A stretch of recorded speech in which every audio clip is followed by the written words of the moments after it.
All It's right, we are recording.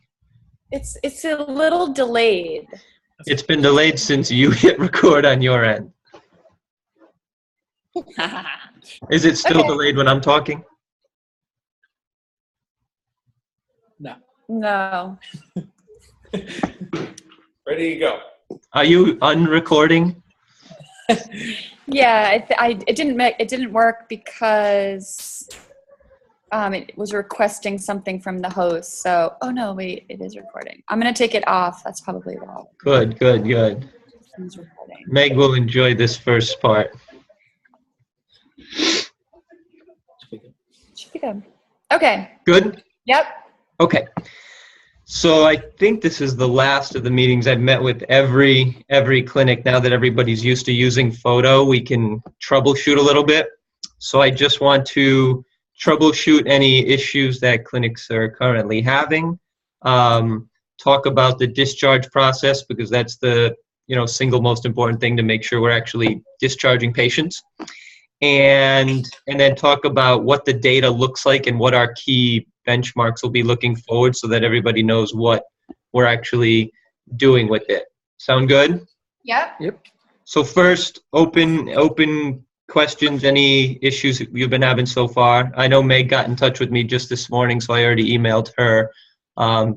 Anybody else, big picture, small picture issues? No? No. Okay. Has everybody been DCing a few patients? Yes.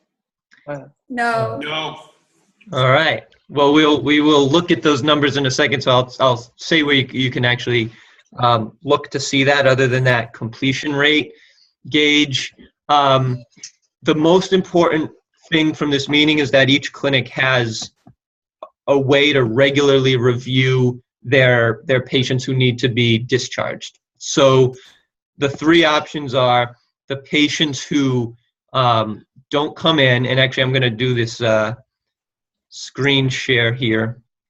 So if I go to Seekonk Street to look at your patients, I see all your open patients. The first type might be the patient who never comes for their initial evaluation. So I'm not actually going to discharge your patients, but for example, this guy has been set up but never came in. So there's the NP here for non-participation. So this would be done by patient care coordinators because they never even come in to see us. So, they're non-patients really. So whether it's every week or every month, they need to be closed out. So when you hit NP, it's just going to ask for a reason. Most likely patient did not present for eval, but who knows, it could be another reason, and that's okay. So whether it's once a week or once a month, just have your patient coordinators review that and clear patients off the schedule. Make sense? Yep.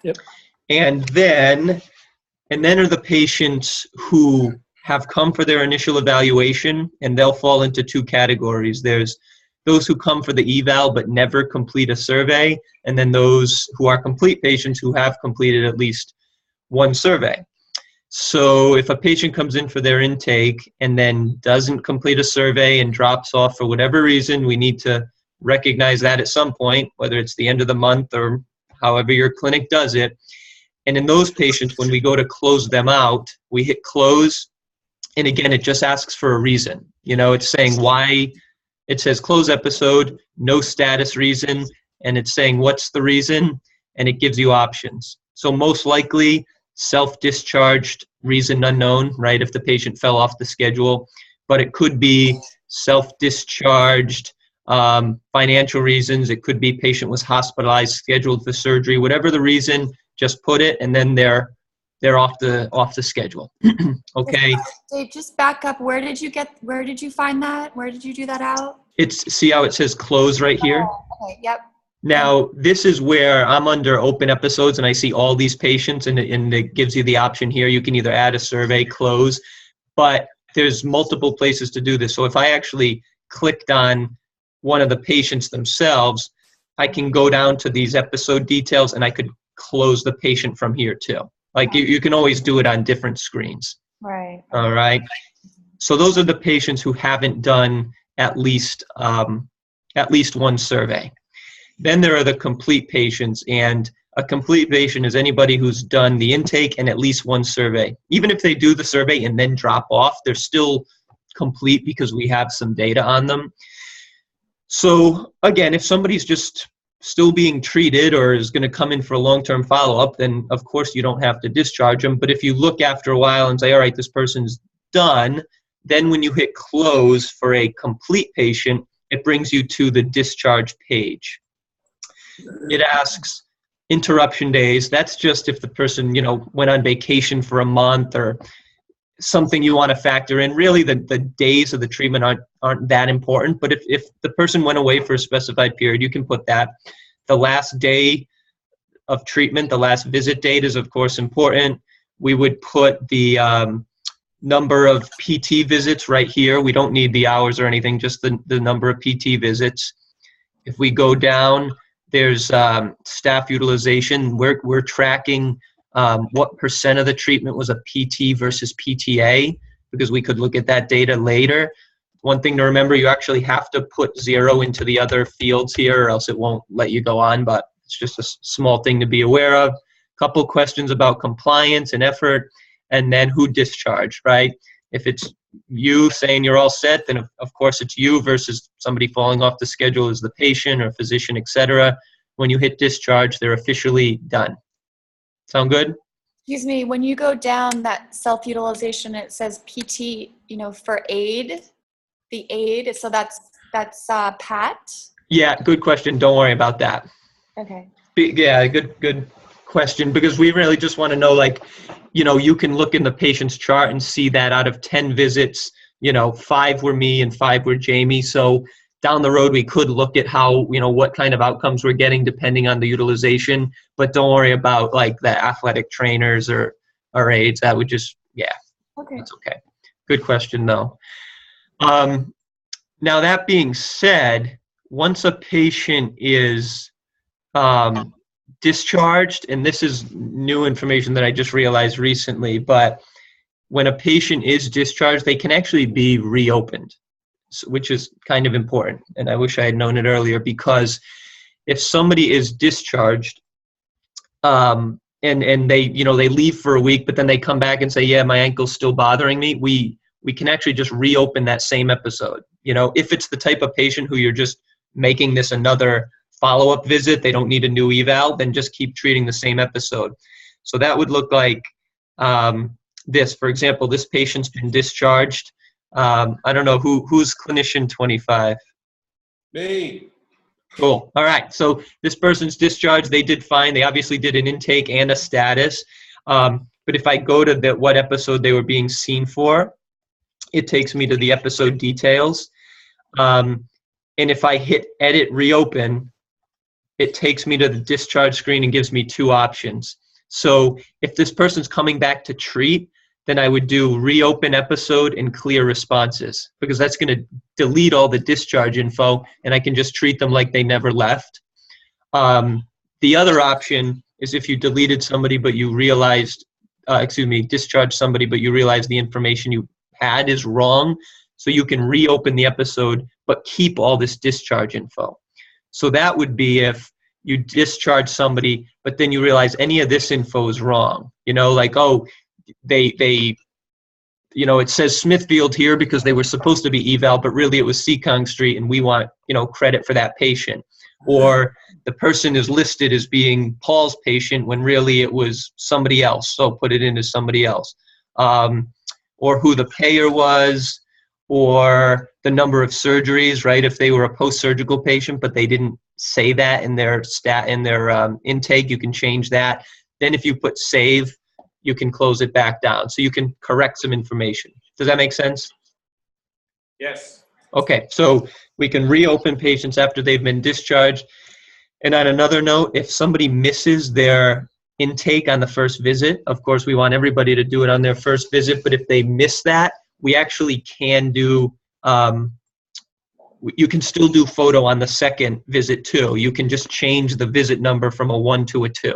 So of course they may have already improved a little, so your data is going to be off, but you can still put the visit number and it'll track it correctly. So I probably told people earlier that if you miss it on the first visit, just give up, but that's not true. You can still track the person correctly. Does that make sense? Yeah. Is there a time frame between their last appointment and their new appointment and when it becomes a new eval? Right now, I would still, with a lot of the things where the way I'm thinking about almost everything is how it lines up with what the payers would see.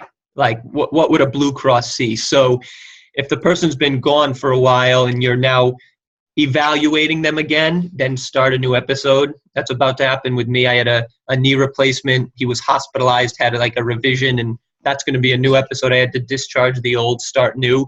But like I said, if it's an ankle who, you do you do a 1 week follow-up, they're still fine, so you discharge them. But maybe even though you discharge them from photo, you say, well, come in if you really need anything. And a week or two later, they're like, yeah, the ankle's bothering me again. You said I could come in for a follow-up, and it's just going to be a regular follow-up. Then keep using the same photo visit, just like you're still using the same episode, through their insurance. Does that make sense? Yeah. Okay. And I've been having good success with, I was a little concerned with what my longer term follow-ups look like, because I like to do that a lot with patients, and photo's been really, good for that. I'll do the status on the current visit and say, all right, follow up again in 2 weeks and we'll repeat this. And, it works out just fine.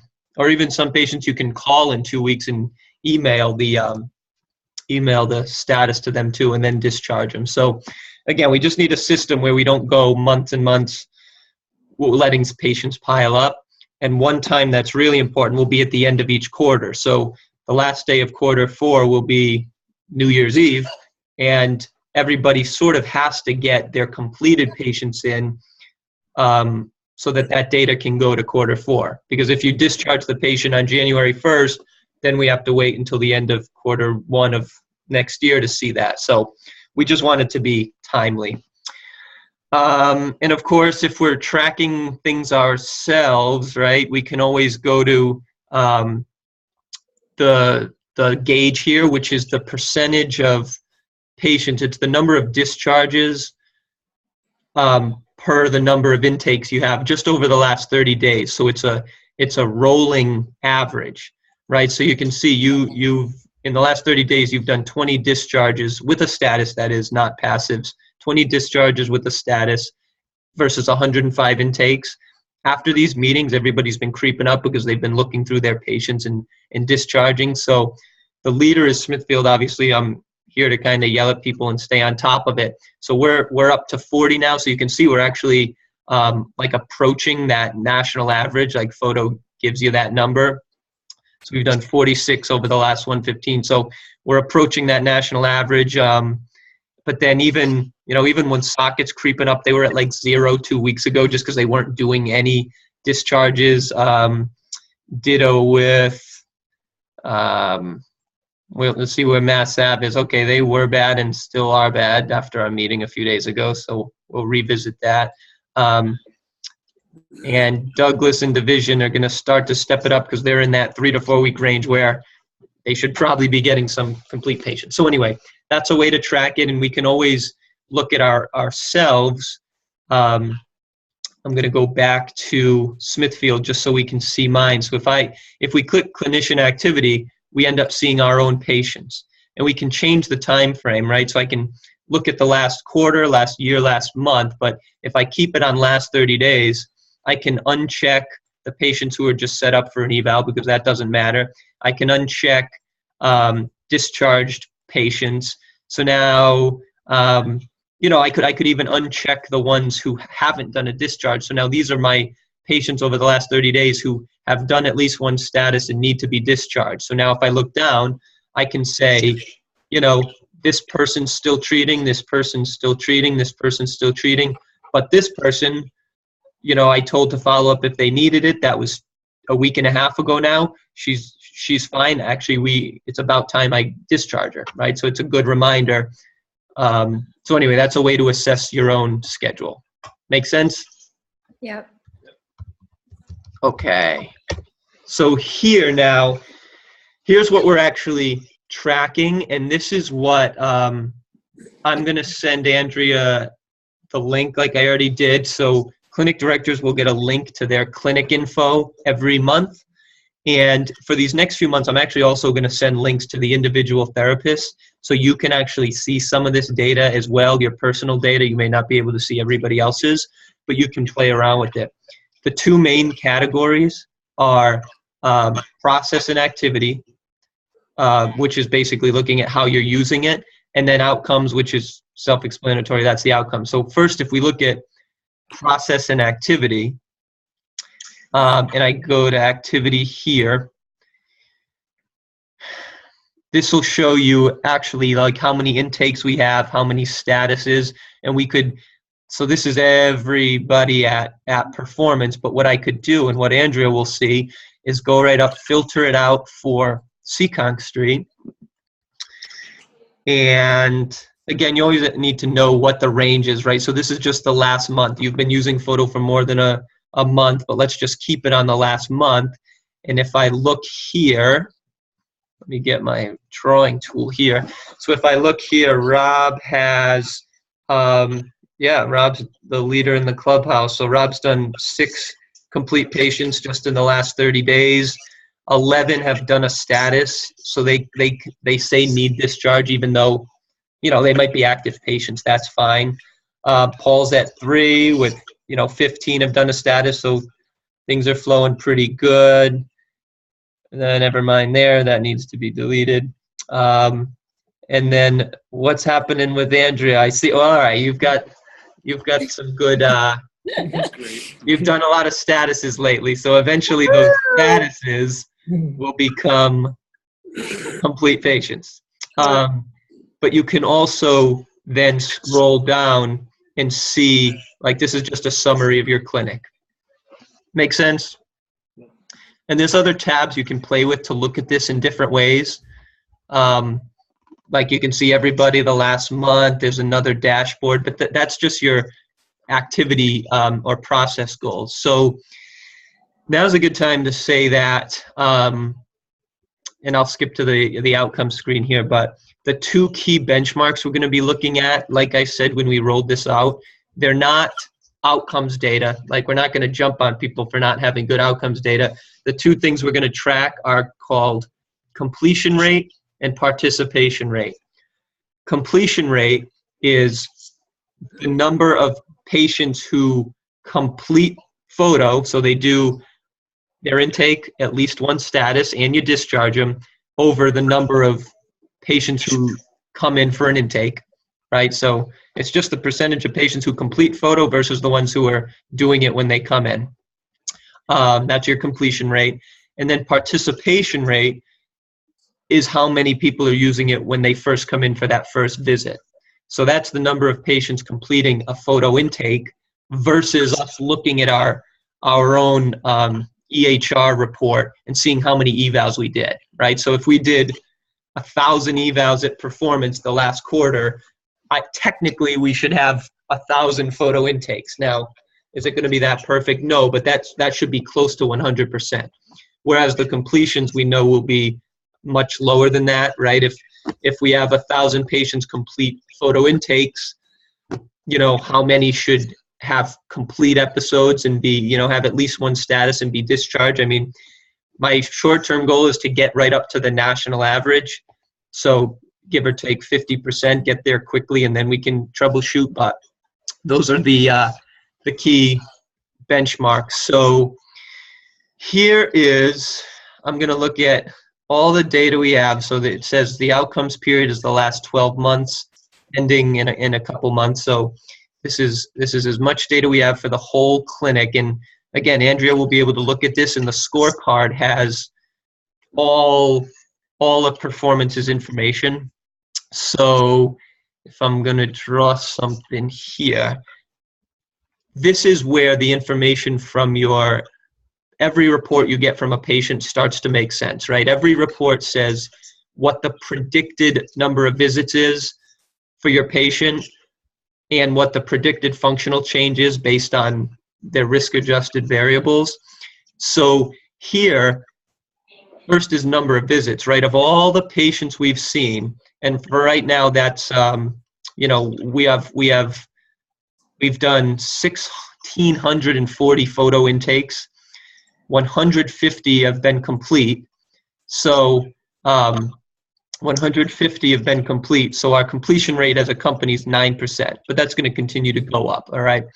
For all of those patients, the predicted number of visits has been 11.37.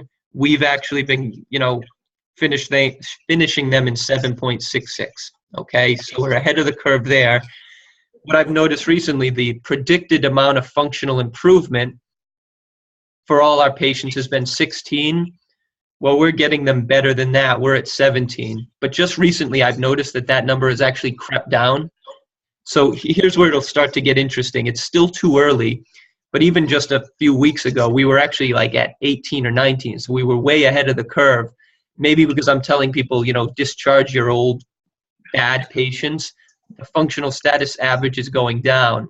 So that makes me start to think, well, if patients are only getting, you know, if patients are only getting this amount of improvement versus the average, then I think we should try to see patients a little longer to get them more improvement. So, I mean, that's just one thought, though some of it is patients who, you know, maybe only came for a visit, you did a status, and then they fell off the schedule. But those are the kinds of things we'll look at. Then this utilization, because this is sort of the easiest thing to look at. If you picture the results of every patient you see, right, they're either going to get better in the average number of visits, or better than average, or worse than average. And the functional improvement will either be, you know, better than average, average, or worse than average. And each patient gets put in like a if you picture like a tic-tac-toe grid, each patient gets put in a category based on how well they're doing. This shows that, you know, almost just about 50% of our patients are falling in the high category, meaning they're getting more improvement with fewer visits. Another 34% are expected, and only 17% are actually lower than average. So that's pretty good, because when you combine that number and get this benchmark, then we're actually in the 90th percentile still. Even though we took a little dive in recent weeks, we were at 95. So we're better than 90% of clinics in the country using photo. Now, it's still early. This is, you know, 150 episodes complete, but that's what that utilization data means. And you'll have this for, you know, I could look at any individual therapist right now too. So we could look at, just for fun, we could look at Seekonk Street and see if it pulls up what we've done so far. So this will be the last thing we wrap up. So, you know, this is another one-stop shop for Andrea or all of you as a clinic. You know, you've done 240 intakes, 21 have been complete, at least in the time frame I'm looking at. So you're at 8% completion. Your visits, for the patients you have discharged, your average visit is much less. And again, small sample size, but still kind of cool to look at. You're seeing them in much fewer visits, and you're a little bit above the average, but, you know, the rank, you would want to be above 50%, but you'll get there. And overall, this adds up really well, because if you look at what category your patients are falling in, 57% of those of the 21, 57% are high, 29% expected, 14% low, which is putting you in the, you know, better than 92% of practices in the country using photo. Small sample, but still kind of cool. So, and you could, so then you could go down for every single body part, which it's showing here, how many patients were in each body part. And then if you continue to go, it'll show every single therapist for every single body part. Or you could just filter that quickly up here, clinician, or what body part, or what time period. Make sense? Mm-hmm. And then from here, actually, you can even, just as an example, you could even look at your satisfaction as a clinic, as a company, or as an individual therapist. So if I go to satisfaction, you can see, you know, over the last 12 months, Photo has almost 550,000 patients, and this is their average satisfaction. You can look at, you know, we're looking at 23 of Seccong Street's patients, but then you can look at every single category of satisfaction, you know, and again, then you can look how that averages out for the individual body parts, or then you can come up here and make it for an individual therapist or anything. So another kind of cool thing to play around with. That makes sense?